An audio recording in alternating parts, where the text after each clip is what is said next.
What's up? What's up? What's up?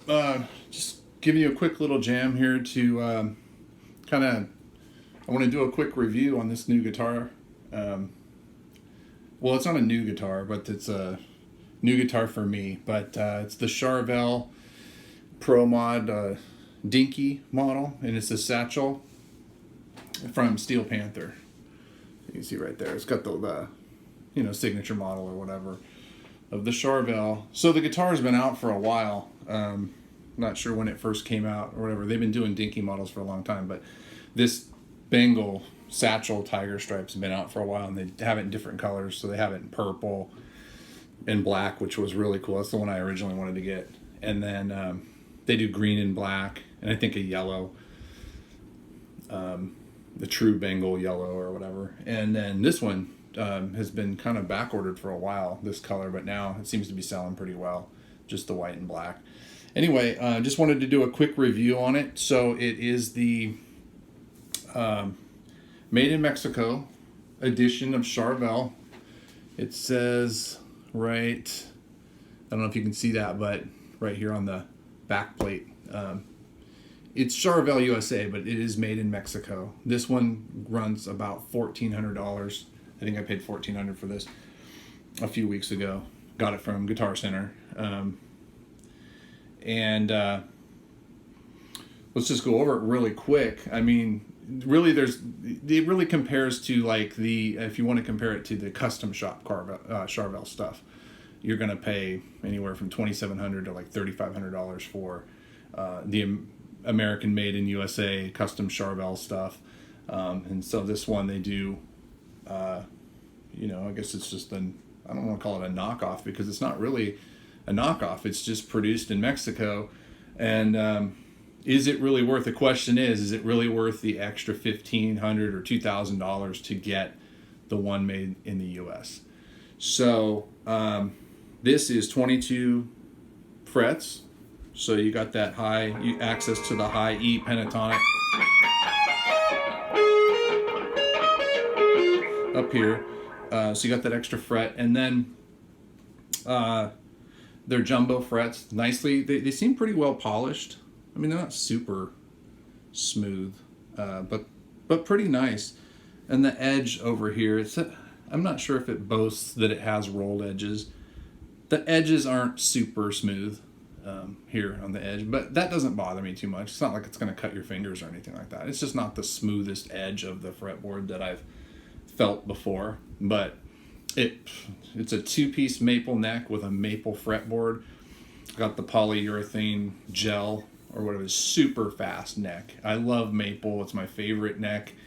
It doesn't get all sticky rosewood's really the only other kind of neck.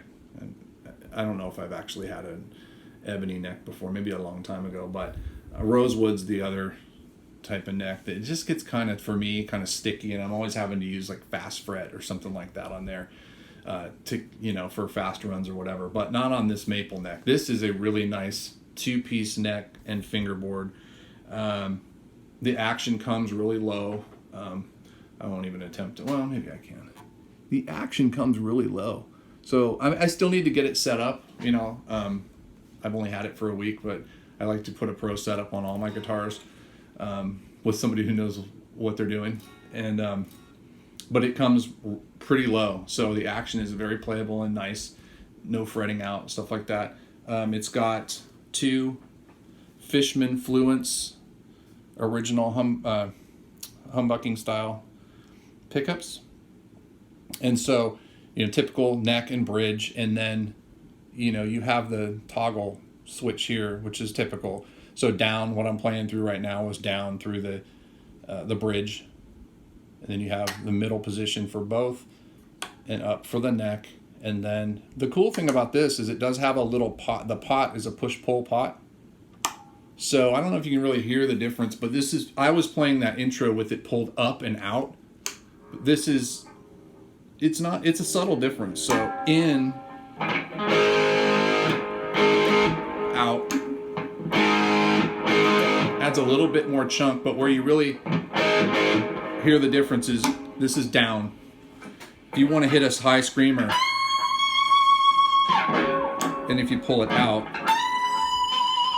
Anyways.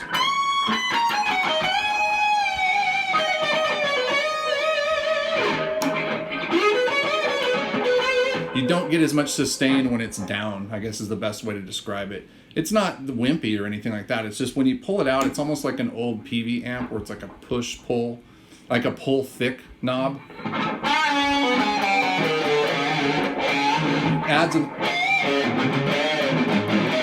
It adds that nice thick mid-range to it. It adds some of the mids back into it when you pull it out, no matter what position it's in. So anyway, you basically get 6 different tones, I mean, at a minimum. So you get treble position, middle position, neck position, and then you can pull the pot out and do the same thing for all 3. And it does give distinctly different sounds for each one. It's not like it's a waste. And I wouldn't say that it's... These are called dual voice pickups.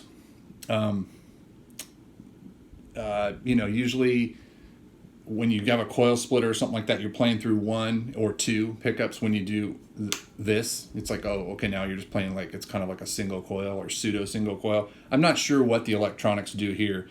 I just know you get distinctly different tones when you... Down is more of the less thick tone, and then you pull it out and you get a better tone. So if anyone knows exactly what's happening with these electronics and wants to put it as a comment, that would be awesome, because I'd like to know. It doesn't sound like it's going single coil. Maybe one of the coils is louder than the other or whatever, but they do work in concert with each other. And then I guess to note that those pickups are active pickups. It does take a battery, a 9-volt battery here. Easy to change. I changed the one that was in the store and put a new battery in there, and they last forever. You just don't leave your guitar plugged in and it lasts forever. I mean, probably 100 hours or more. But these pickups are red hot. So, I mean, it takes a little bit to get them dialed in, I think, especially when you're playing with a lot of distortion or gain.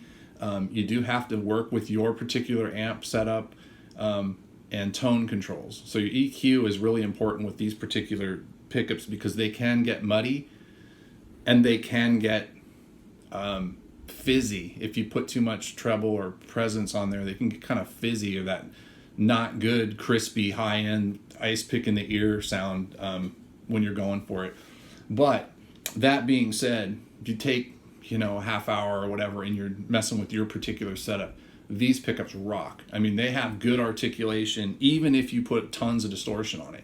It's just you got to balance the difference between if you're using rhythm tones and lead tones. These pickups are red hot, like I said, so they can get kind of fat if you don't watch it. But other than that, I'm really happy with this guitar. It does have a Floyd Rose trem system on it, and so just real quick, I mean, what was I doing here? Sounds in tune to me.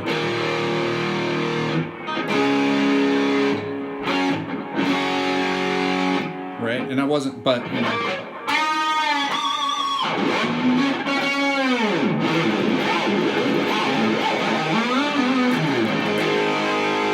sounds in tune, right?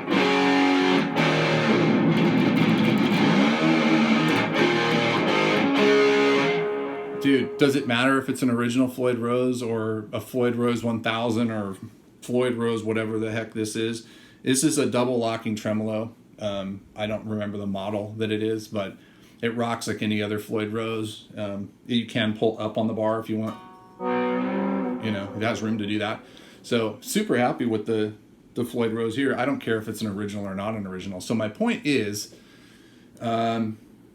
I think this is worth the $1,400, and I don't think if you don't want to spend $3,000 on a custom shop Charvel, you don't need to. This is a custom. This is a nicely made, nice heavy guitar. Alder body, satin finish all over.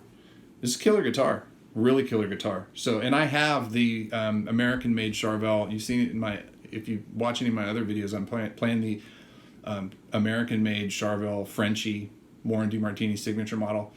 That guitar. Now, there is a difference. Believe me, that's the nicer guitar than this one. But is it $2,000 worth nicer? That's very debatable. I don't know about that. But anyway, I hope you enjoyed the review. I hope it helps you out, and keep on rocking.